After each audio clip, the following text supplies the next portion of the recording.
So we're live. So, ladies and gentlemen, you're welcome to today's edition of Bata Banter.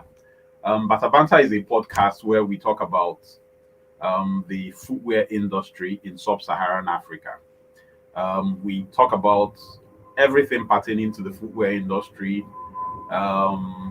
education, trade, technology, and all the things that really relate to that industry in Sub-Saharan Africa and particularly in Nigeria.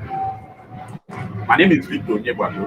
I run a footwear consulting business in the city of Lagos um, called Shukademi. My footwear consulting business is called Shukademi. Many of you, of course, know me from the channel where you're watching this podcast today, or more bespoke. And let me use this opportunity to say thank you to all the members of our channel, Pomo Bespoke. And if you're not a member of the channel, do consider joining our membership program. It only costs about $1. Let's go straight into the gist of what we have today. And that brings me to our guest. As you can see on your screen, is someone very well known to us, Mr. Sunday Oyewale. Let me just give you a teaser. Many of you, of course, know him. Many of you have very high regard for him. But let me read out a citation of him that I wrote down before we started out today's event. I said, today on Bata Banter, we are honored to host a true visionary and educator in the African footwear industry. Mr. Sunday Oyewale, the founder of the esteemed shoe brand Octoxii, is a well-known face in the industry. For several years, he was a foundational pillar of the footwear education industry in Lagos, Nigeria, where he not only ran his brand Octoxii, but also spearheaded hands-on training in his shoemaking school. Through his work, many have been empowered, countless people have been empowered, and he has also promoted high standards and the entrepreneurial spirit amongst the shoemaking community in Nigeria and in Africa. Now he's based abroad, and he continues to expand his brand Octoxii, actively bridging the gap between local African craftsmanship and rigorous international standards. So he's a very well qualified person to talk about what we are discussing today, which is footwear education and training, global perspectives. Of course, he has gone global now, so he will give us the global perspectives. And then also, because he was also with us when he was in Lagos, as you can see with his fila cap, he's also a local boy, just like myself. So we didn't plan this. I just came in wearing the hat, and I saw that he was also wearing the hat. So, ladies and gentlemen, let's make welcome Mr. Sunday Oyewale. Mr. Sunday Oyewale, you're welcome to the program today. Mr. Victor, thank you so much for trying to connect to me. Yeah, It's been thank you very much. Okay. Yes. I don't know if you have any first initial thoughts that you want to share, or should I just go straight into the questions that I want to ask you today? I see that we are uh, 5 people on the live right now. We are hoping that more people will join as we go on. At some point, we were 7, so more people will join, but let's go on. If you have any initial comments you want to make, let's do uh, that. Go on. Majorly, number one of the things is that it's not about the number of people that are online, it's about the quality of the numbers of people that are online. And then I'm so sure this platform, you have a very quality numbers of people. So it's not all about the numbers, it's about what even if the few people that are in there, they are what they're able to get from it. So nothing so much. What only thing what I will say is that thank you so much, because it has been pushing forward before we were able to sort out a time like this out. So I'm just going to say thank you for never relenting in connecting. Excellent. Thank you very much. Um, just to let you guys know, I was in a city where he was in a few months ago. We tried a lot to see if we could do this live, but it wasn't successful. But we thank God that there's technology. Let me go straight into the questions that I wanted to ask you, Mr. Oyewale. Um, your brand, Octoxii, Well, I did a Google search on you, and I found out, according to Google, that your brand started out in Lagos in 2007. Let me ask you, what were your biggest challenges, right? What were the biggest challenges you faced when you started training students? Was it their commitment? Was it access to materials? What was the biggest challenges? And if someone would ask you, with the benefit of all that you experienced from when you started in 2007 till now, if there is one thing you can change about how footwear training is being done in our country, Nigeria, what would that be? Starting up show business and then eventually moving to show um, academy training. If I meant to reverse the hands of time, one of the major challenges we had is just people believing how possible it is. Because starting at the time we started and then looking at how possible it is, people first thing they talked about is, are you sure we'll be able to get this thing at this time? So majorly is about people believing it is possible. Mind you, at the time I first initiated the school academy of a thing, Nigeria was still in a very, very good position. I can say it very well. Was in a very good position. And then families will not even want their kids to do shoes. And then they will always want to like, no, go to school. You can get some things better than this. So as at that time, it was not a, a thing that everybody looks at they want to do as at that time. So and then the few people that wants to give you talk to do it as at that time will be like, is it possible? Because we are coming from it was an era of 4 years, 5 years, and then you learn shoe for those period of time. You do graduation and you go. So people were like, is it good possible within short period of time? Because the campaign was short period. I've never hosted a training that is beyond 3 months. So is it possible? That is what people were asking. So the thing is people believing as at that time. That's one of our greatest challenge that is possible. And if I were to look at what uh, I can change based on from then, I would have focused on something else. The ideology would have been focusing on something else, not about the level at which you place it. It would have been laying emphasis and making an investment in something else. Possibly along the line, we might get to talk about that. But my greatest challenge and what will have changed was investing in something else.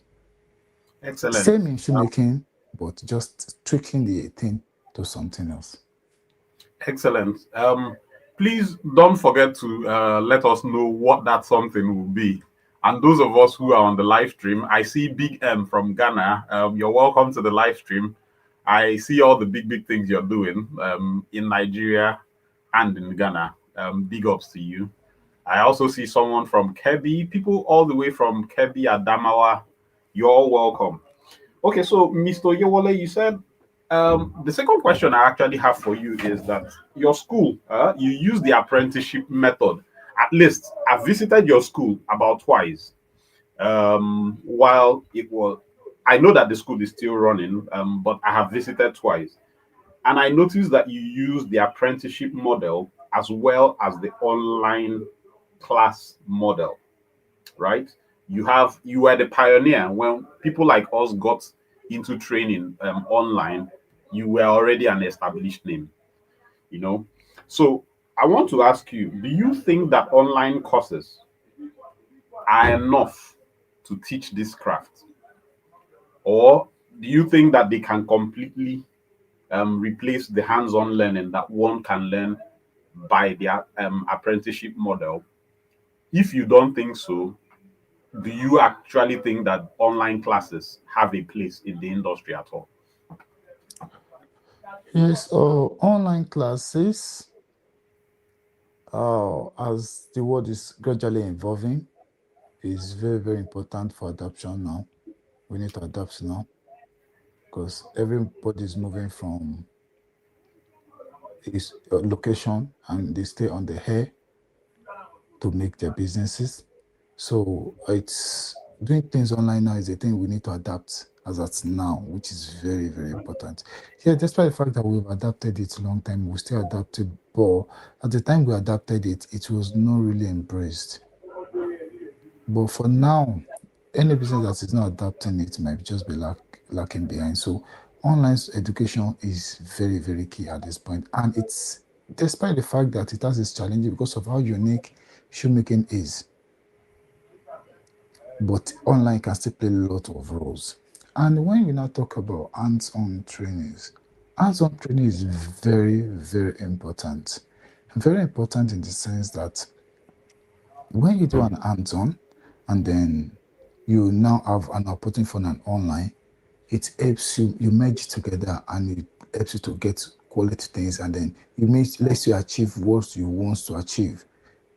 Yeah. But hands-on is extremely very, very important. Self if because at the point you take over hands-on away from shoemaking, that is just that you want to do a self-taught. So doing a self-taught is not a thing that is I will definitely recommend in shoemaking. You need to go to a workshop, walk into a workshop, be practical when you're on the hands-on, or you ask question, hey, I'm stuck at this point. What is the next thing? Yes. Once you now move away from that point, the online platform, the online training is extremely as important as the offline. Why? Because in wherever you do your hands-on, yes, you might a full syllabus might have been covered, but a full curriculum might have been covered. But as the thing evolves, as the word evolve, everything keeps coming in. People, some material is getting outdated that they use in shoe. There are new materials that comes in. People need to inform you, okay, this is how they do this. This is a new thing. This is how they do this. So when it's hands-on is extremely important, the number one key, and then why the online is still very vital. So a good person that matched it together will definitely have a way. Excellent. I like how you put it there, and in fact, I think it also ties in with something that someone in the chat room has just said.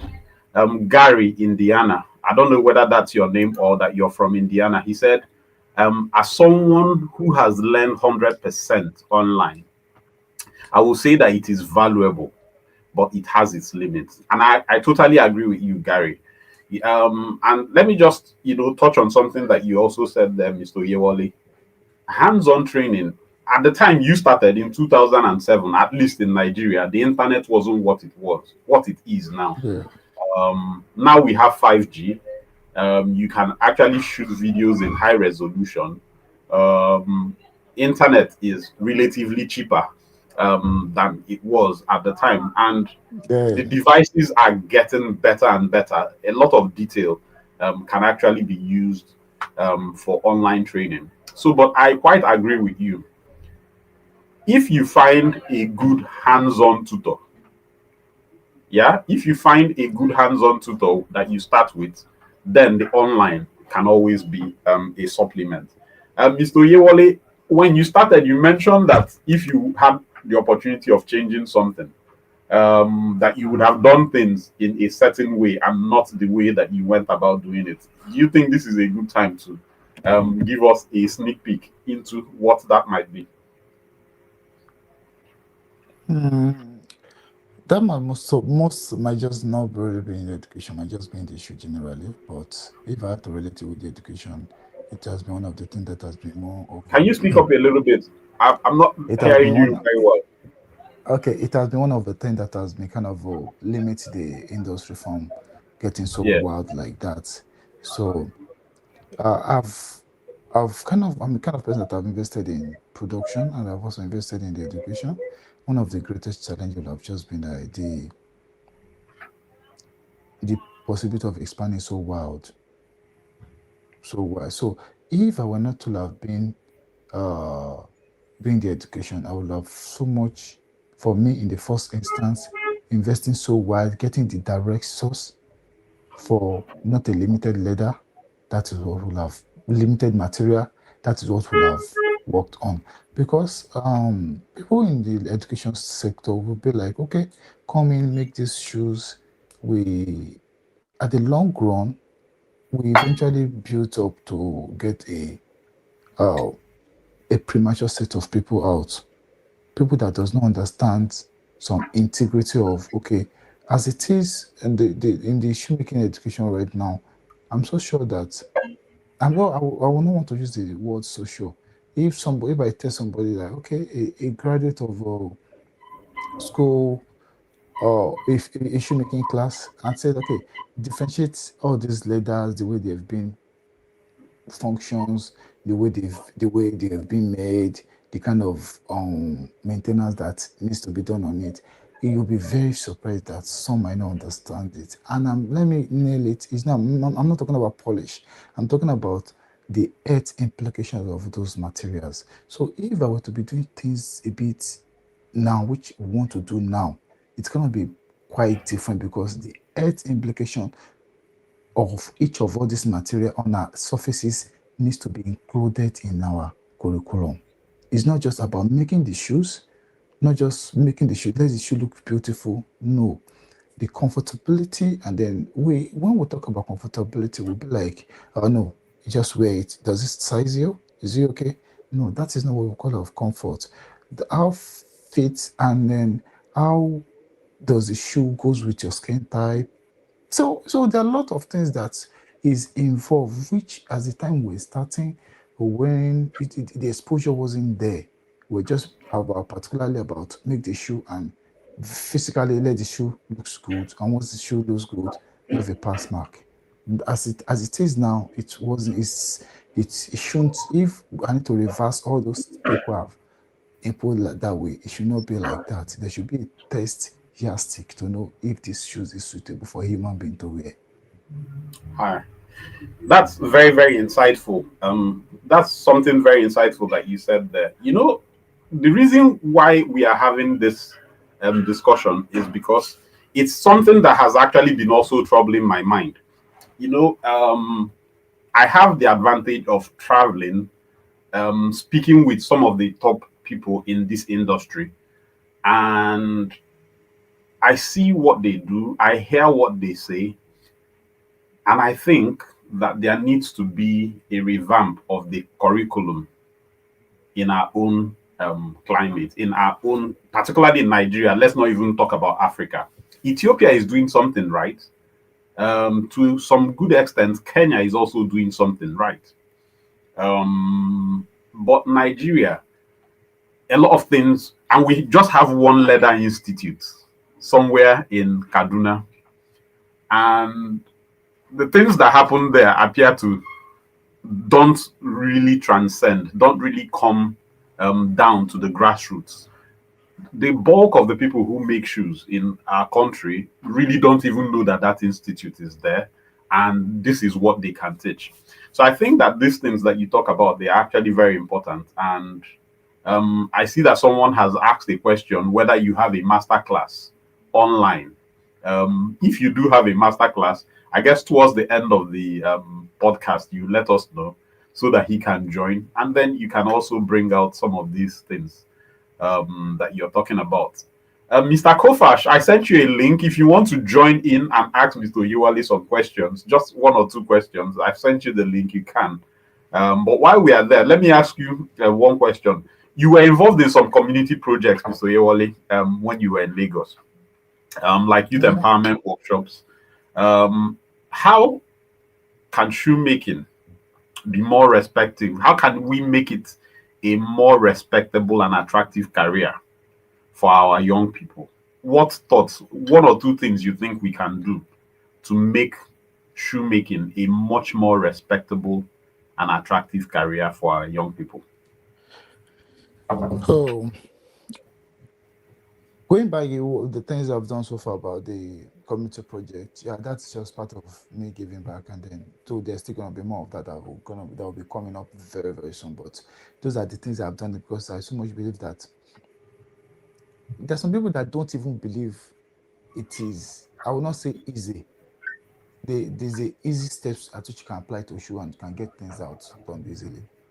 there are some people that don't believe that. Some people believe that it's so big, and not just Nigerians generally, because I have countless of number of people, not only in Nigeria, in far developed country, that be like, how are you doing this? Is this possible? How do you do this? There's so much people that is just big, very big machine that used to couple shoes. Without that, you cannot do. So people don't really think it is possible. So when you now push it to people, no, this is possible, you can do it.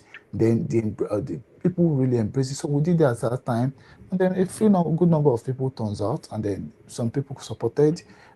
Despite the fact we not want to talk about the number of people that support, the kind of response we get from the people we expected, that let's put that one aside. But talking about people kind of responded, and then there was positive things, positive, because it was within short time we did it, and good number people turns out, and then they make something.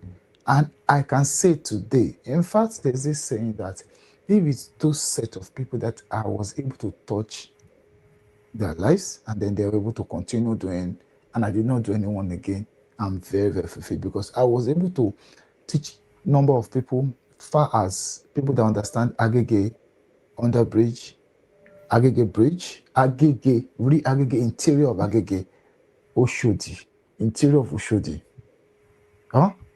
People Yeah. in Moshi, interior of all those sizes, Ikeja axis. So if I've been able to, at the end, we have a good number of people that comes out to do that, but we are not really targeting those number of people, just one. So we've been able to do it, and people participated. People grabbed the opportunity, and then many of them are still doing it to today, which comes Yeah. as free as at then. They still do. That is what I'm glorifying God. That thank you. I was being used as a tool to do that.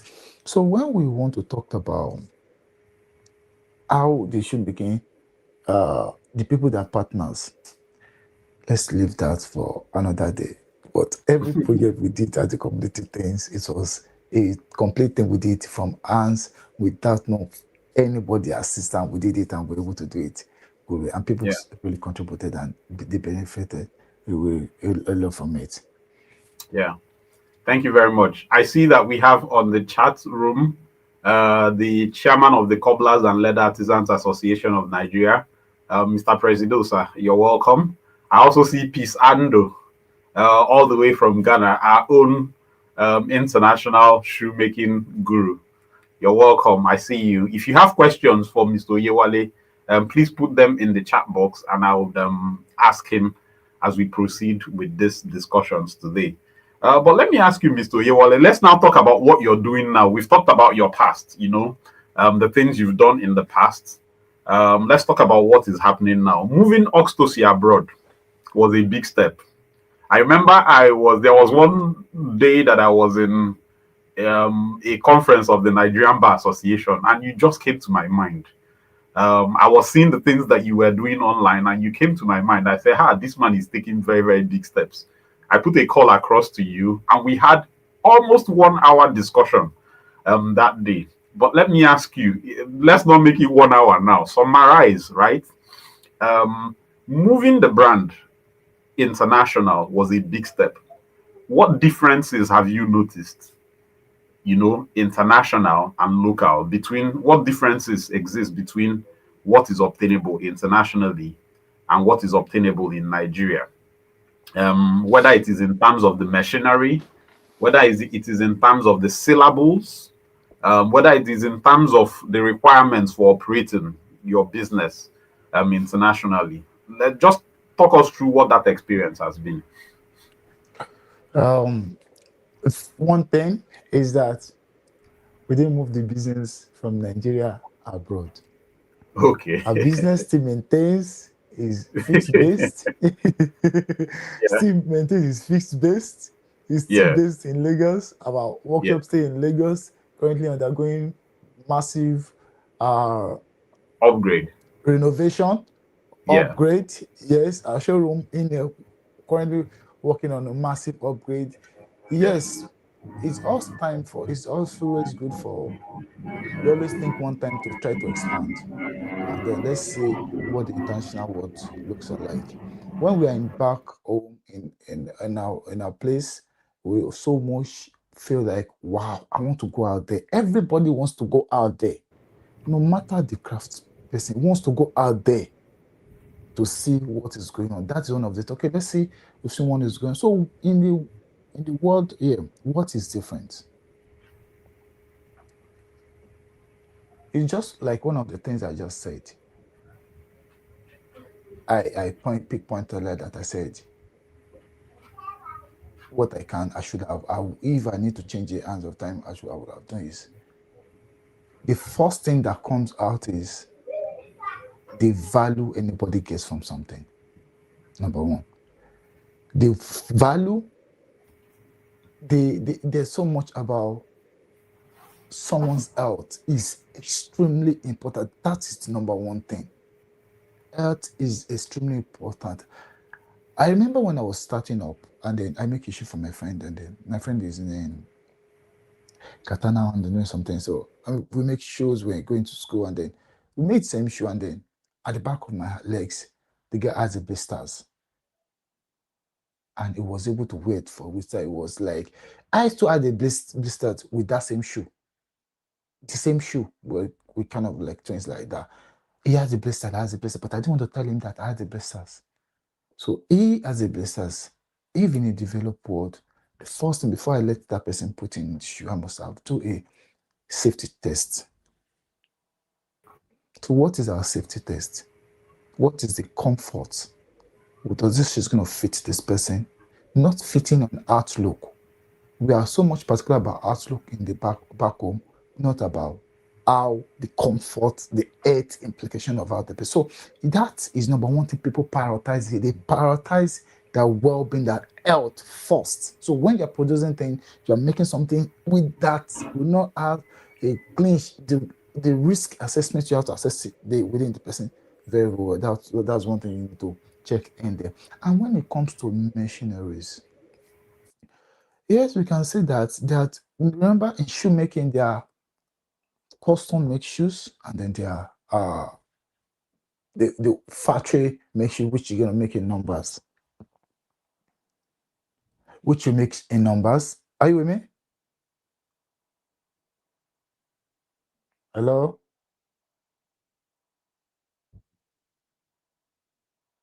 Can you hear me?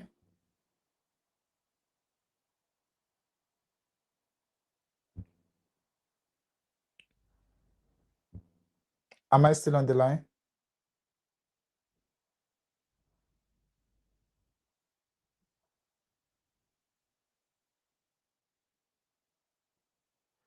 Hello?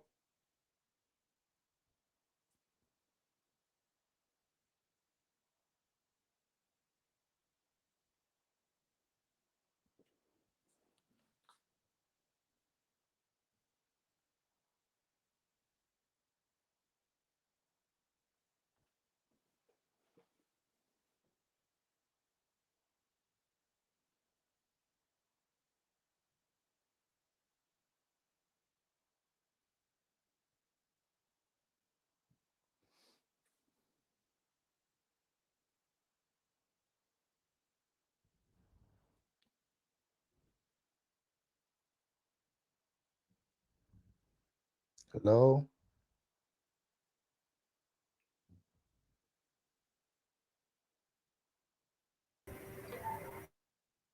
Okay.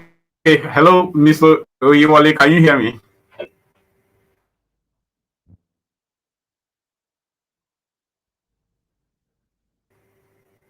Hello? I guess I'm having some.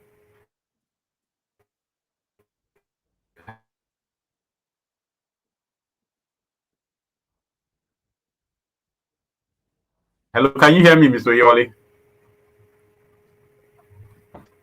Just when it was getting. Hello, can you hear me? If you can hear me in the chat box, we're having some technical issues, which we are resolving at the moment. Mr. Oyewale, can you hear me?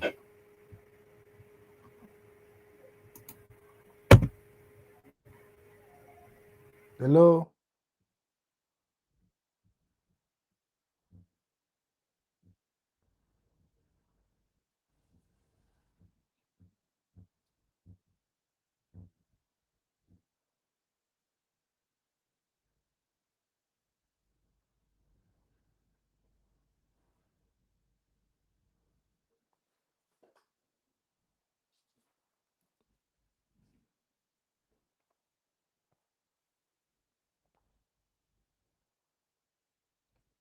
Hello.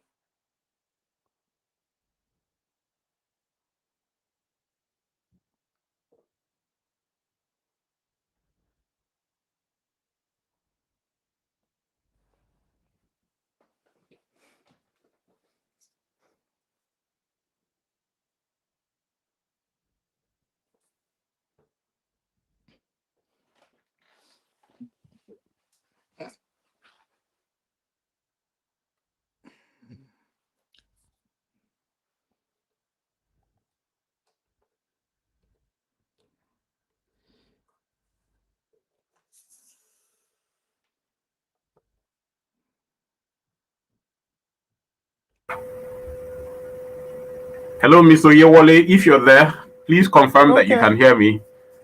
Well, The I next can hear question you I was very going to well. ask you related to international. Hello, I Oga, can hear you Egbo, very, very well. can you hear I me? can hear you very Oh, well. wow. And I don't really know the point at which I cut off.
I'm with you.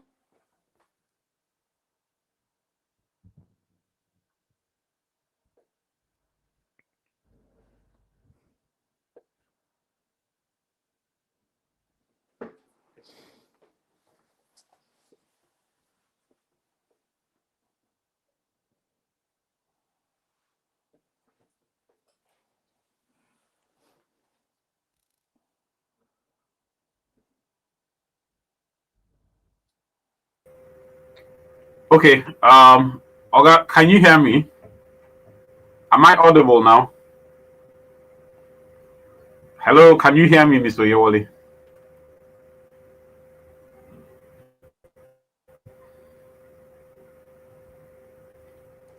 Those of our guys in the audience, if you can hear me, just let me know that I'm audible so that I know. Hello, Fash, can you hear me? Hello, Fash.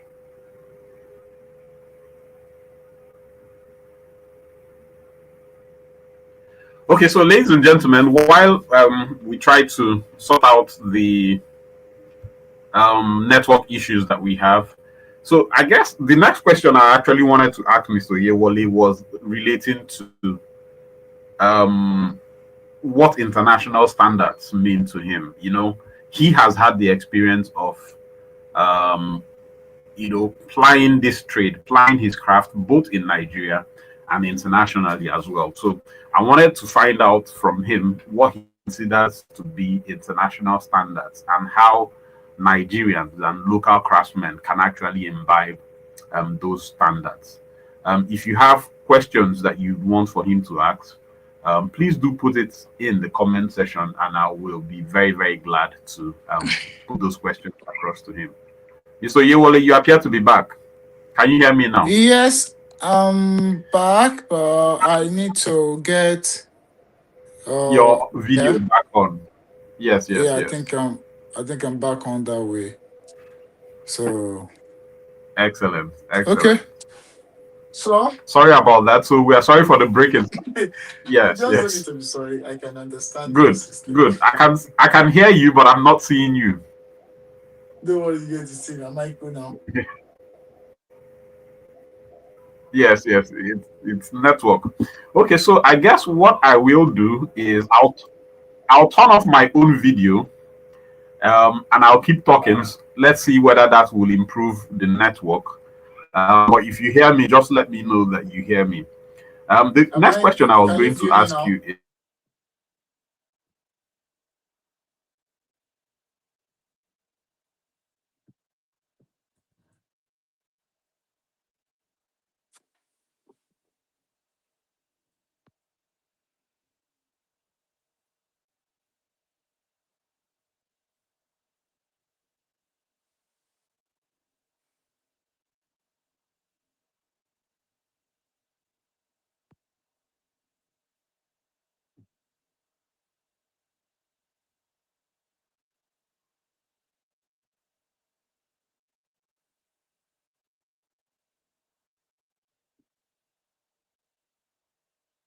is having. Like I said, if you have questions, put it down. Big M, Mr. Oyewale, Big M from Ghana said he sent you a message concerning Sapphire. I guess that's just that. And then anyone, Peter Kelechi, I see you. You're welcome. Nice to have you here. Mr. Oyewale, can you hear me now? If you can hear me, just let me know. I can hear you very well. It's good on my hand. I guess it's just the factor that affect the Oh, audio. okay. So I was asking you. So let me ask my last two questions. Let me ask them together. Okay. What does international standard mean to you? You have talked about health and safety issues that you would have considered when you started out in your craft as a shoemaker. You have also talked about, just based on the experience that you now have, having operated both within Nigeria and abroad. What will you call international standards? And what do you think Nigerian shoemakers can do to now imbibe international standards? Oh, when we talk about international standard, yes, not just Nigerian shoemaker, African shoemaker are doing excellent jobs, excellent jobs. But when it talks about international standard, we're talking about consistency, a consistent finishing, a consistent formula finishing is very, very important. Because in the outside world, in the people don't want to know how you do it. They just want that they ordered a pair of shoe from a store, and they go back to order that same particular pair of shoe, and they want the same exact thing. So when as a international standard for me, I will point it to our one consistency. If we talk about the craftsmanship, don't just talk about it. We have it, but the economical, the economy, this thing has really keep diverting our attention like that to let us be focused. But for the craftsmanship, we have it. But when it comes to having a consistent something, it's not about making a pair of shoe. It's about okay. And then Mr. Hay has just making the order of something and wants to order that particular shoe back. That is a question which we cannot answer back home. We can even that is one of the things was my serious challenge. What do I mean? I have an order from someone. I the same person order another that same shoe in the next 1 month. The possibility, if only I did not keep that leather for that person to reuse again, possibility of sourcing that leather again in the market is zero. Saying it is extremely is zero. So looking at the international market, consistency is the key. Not consistency in doing you should know consistency in uniformity of your material. Okay, when we talk about international standard, I want to relate it to the same brands that we've known for years, for thousands, or like let me say up to 40, 50 years. I'm going to relate it to so for my people to understand very, very well. To Timberland. Timberland and then to Martins, Dr. Martins. Dr. Martens have a particular leather that they use. Am I audible? Yeah, you're very audible. Oh, Yes, you are. Timberland You're very art, audible. Timberland art its own particular leather it's used. Now, when we talk about international standard, that is what people will. Because your consistency is what people will check in between those materials. Okay, I'll make something like this, still like this. But can we say that in the way we relate back home? We cannot, because the material we source this time will definitely be different from what we're going to see next time. Not because our people cannot be consistent, cannot don't want to stay consistent, but because the market does not let them allow them to stay consistent. So intentionally, you have to be like, okay, I want to pick on this set of things to do. I've tested it. I've their processes. Okay, I've mastered the way I want to do these things. Want to work with this leather. The chemical formation, I understand everything out of it. So consistency helps the international body, international operators to work very, very well, and they can source this material endlessly. Apart from the earth things, the way it looks, the leather plays a major this thing in there. And another thing which I would like want to say, but I might not only want to like push it so more. We are much international body is more of value. What value can I derive from this shoe? Okay, I want to work on boots. Am I the boots? When am I launching my boots on boots design? If I'm not audible again, Jen, can you let me know?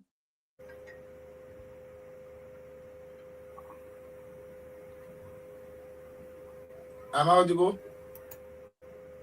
Hello, Mr. Yewode. I'm not sure if you can hear me, but I can't hear you again. Oh, Okay, ladies and gentlemen, we've been here. If you can hear me, we've been here for the past 42 minutes, and I've been um, giving having this conversation with Mr. Sunday Oyewale, who is the CEO of Octoxii. Octoxii is a shoe brand. Started out as a shoemaking business, and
Mr. Oyewale, can you hear me now? Am I audible now, Mr. Oyewale? You are very, very audible.